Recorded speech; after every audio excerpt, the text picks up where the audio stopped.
सोचता हूँ कि वो कितने मासूम थे, सोचता हूँ कि वो कितने मासूम थे, क्या से क्या हो गए देखते देखते।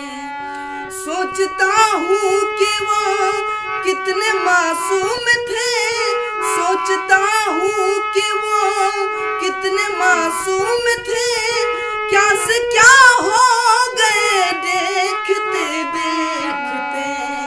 जिनको पत्थर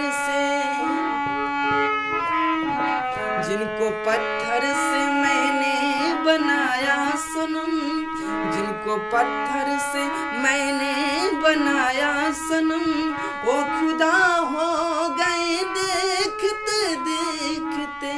सोचता हूँ कि वो कितने मासूम थे, क्या से क्या हो गए देखते देखते।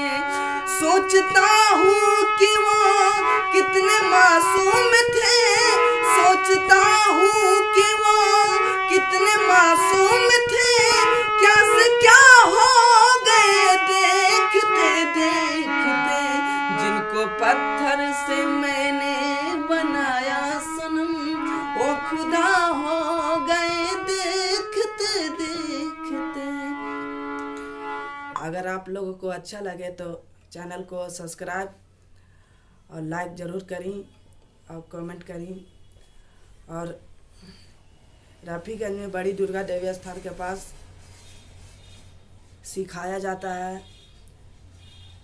अगर आप लोगों को संगीत सीखना हो, अगर संगीत से आप लोगों को प्यार है तो आप सीखने के लिए ज़रूर आएँ। बड़ी दुर्गा देवी स्थान रफ़ीगंज थाना के बगल में। धन्यवाद।